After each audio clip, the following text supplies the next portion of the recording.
ऋतिक, आपसे हम कहेंगे कि दिखाइएगा जरा, क्योंकि ये 1 किलोमीटर के रेडियस में पूरी तरह से पूरा मलबा हर तरफ फैला हुआ है, लोगों का सामान बिखरा पड़ा है। सोचिए कि अंदाजा लगाइए, मौका तक नहीं मिला होगा जब वो कुछ लोग सो रहे होंगे, कुछ बात कर रहे होंगे, हर एक काम में अपनी कर रहे होंगे। लेकिन ऋतिक, आप आगे बढ़िए और वो तस्वीर फिर से दिखाइए, उस पर जानकारी दीजिए। जी बिल्कुल, मैंने दिखाया ये ट्रेन का एक्चुअली बीच वाला हिस्सा है। इसके आगे वाले जो जितने भी बॉगीज थे वो तहस नहस हो चुका है, यानी आगे के बॉगीज जो है सबसे ज्यादा क्षतिग्रस्त हुआ है। कैमरा पर्सन श्याम, आप वहीं पे रुक जाइए, हमारे दर्शकों के लिए समझाने के लिए जरा दिखाएंगे कि किस तरीके की स्थिति है। ये दरअसल ये जो ट्रैक मैंने पहले से दिखाया, नीचे वाला जो ट्रैक है वो बिल्कुल तहस नहस हो चुका है। और ये रेलवे का एक ये जो है रेल है, यानी पटरी जो है वो नीचे से, मैं याद कर सकता हूं किसी दक्षिण भारत के किसी सिनेमा में मैंने देखा था कि इस तरीके से हादसा हो जाता है ट्रेन में। शायद विदेशों के सिनेमा में या इसी तरीके से शायद तस्वीरें हमें अक्सर देखना मिलता है, लेकिन ये दरअसल वास्तविकता में हुआ है। और इस ट्रेन में सफर लोगों ने देखा है कि इस नीचे से ये जो चीज है, यानी जो रेल पटरी है, वो फालानुमा इस तरीके से इसे चीरता हुआ बिल्कुल इस डब्बे के ऊपर तक पहुंच गया। पूरा लोहे का बेस होता है ऋतिक, कि ये पूरा लोहे का बेस होता है, मजबूत, वो बिल्कुल, और ये बिल्कुल बेंड हो चुका है, बिल्कुल बिल्कुल, और ये मजबूत बेस होता है।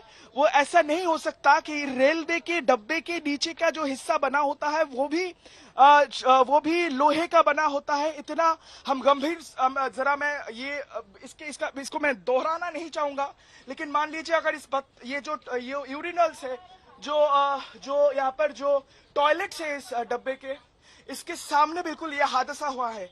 अगर कोई शख्स यहाँ पर रुके हुए हो, बाथरूम से निकल रहे हो, टॉयलेट से निकल रहे हो, तो उनके साथ क्या स्थिति हुई होगी हम अंदाजा लगा सकते हैं। लेकिन इतना भीषण भयावह ये दुर्घटना की स्थिति हम समझ सकते हैं। जैसे जैसे इस ट्रेन का जायजा हम कर रहे हैं, जैसे धीरे धीरे हम बढ़ पा रहे हैं, हमें देखकर लग रहा है कि मानो जैसे ये शायद उन लोगों के लिए बहुत ही दुखद घड़ी थी।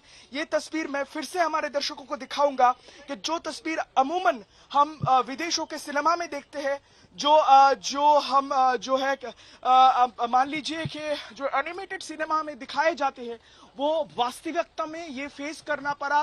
ये जो कोरोमंडल एक्सप्रेस के जो एसी कोच के डब्बे के जो सफर कर रहे थे, सफररत जो यात्री थे, उन्हें झेलना पड़ा कि नीचे वाला हिस्सा से होकर एक रेल पटरी अचानक एकदम मानो जैसे इसको चीरता हुआ ऊपर तक पहुंच गया। इतना भीषण था ये, इतना भयावह था ये हादसा। खासकर इसी के कारण इसके पास वाले जो पटरी है वो बिल्कुल बिखर चुका है। ये देखिए, जितना पटरी जो है वो सब है उखड़ चुका है, और आगे वाला जो डब्बा है वो इस तरीके से तहस नहस हो चुका है। ये जो पास में हम जो डब्बा दिखा रहे हैं बिल्कुल पलट चुका है। ये इसका आगे वाला हिस्सा है, आगे वाला बोगी है, इसका आगे वाला कोच है।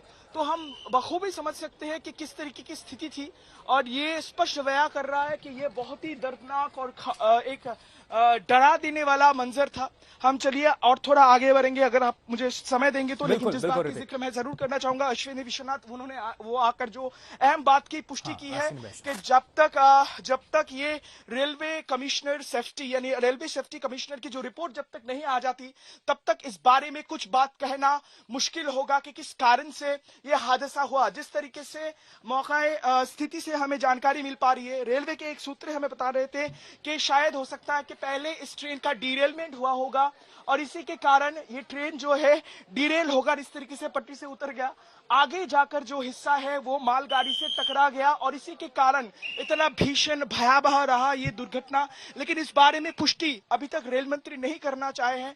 उन्होंने कहा सब तफ्तीश किया जाएगा, किस कारण ये हादसा हुआ और किस सीक्वेंस में ये हुआ ये बताना मुश्किल हो पाएगा। लेकिन हमें जानकारी जो दी गई है, पहला ये जो ट्रेन जो दूसरे वाले ट्रैक यानी आउटर लाइन में खड़ा हुआ एक मालगाड़ी जो था यहाँ से थोड़ी दूर में जो स्टेशन है वहां पर, और दूसरे 2 नंबर वाले ट्रैक से ये ट्रेन रफ्तार पकड़ते हुए तेजी से चेन्नई की तरफ जा रहा था। आगे वाला स्टेशन उसे भद्रक पहुंचना था, और इस बीच 7 से 7:05 के समय हुए होंगे कल जब ये भीषण हादसा हुआ। पहले तो पटरी से कुछ जो डिब्बे भारी संख्या में लोग नजर आ रहे हैं, वो कौन लोग हैं? आसपास के लोग हैं?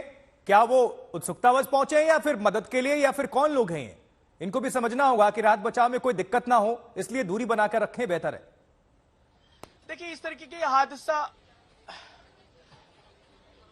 देखिए ये तो जरूर है, और ये बार बार हिदायत और अनुरोध सरकार की तरफ से पुलिस यहाँ पर जो है वो उनकी तरफ से की जा रही है, और वो भी उन्हें कह रहे हैं। हालांकि ये आसपास के गांव में रहने वाले, इलाके में रहने वाले लोग हैं, इसमें ज्यादातर लोग ऑनलूकर्स हैं, यानी यहाँ पर मौके का जायजा लेने आए हैं। हम समझ सकते हैं इस तरीके के भीषण हादसे के बाद लोगों में उत्सुकता बढ़ जाती है, वो लोग जानना चाहते हैं और देखना चाहते हैं क्या स्थिति है, और शायद इसी के सिलसिले में वो आए होंगे। लेकिन अभी तक हमने यही देखा कि कोई परिजन या फिर लोगों को यानी इस ट्रेन में सफररत कोई किसी लोगों के परिवार के लोग यहाँ पर पहुंचते हुए, या फिर क्योंकि उनको ज्यादातर जो है उनको सुविधा, उनको जो कंट्रोल रूम के जरिए उनके जो खबर है उन्हें पहुंचा दी गई है कि किस तरीके से स्थिति है। अगर वो अस्पताल पहुंचना चाहते हैं, कौन से अस्पताल में पहुंचे। ज्यादातर इलाज जो है आसपास के अस्पतालों में किया जा रहा है। जिनको जरूरत है उन्हें पहले फर्स्ट एड पहुंचाई जा रही है, और अगर उनकी स्थिति नाजुक है तो ऑक्सीजन के जरिए यहाँ पर कई सारे हमने देखा आईसीयू एम्बुलेंसेस है जो यहाँ पर तैनात रखा गया है ताकि फौरन उन्हें भेजा जाए। तो इस तरीके से जो है इस आपदा की स्थिति में बहुत ही अहम क्षण बन जाता है, जब से मैं देख रहा हूं कि इसके नीचे कई सारे डेब्रीज के अंदर अभी भी लोगों के शव और फंसे हुए हैं। हम जरूर प्रार्थना करेंगे अभी भी उन लोगों की बचने का संभावना ज्यादा हो। संभावना की मैं बात करते हुए मैंने आला अफसर से भी पूछा, अगर इस तरीके के हादसे के बाद 10 घंटा बीत जाता है तो कितना संभावना बच जाती है कि लोग इससे बच पाएंगे।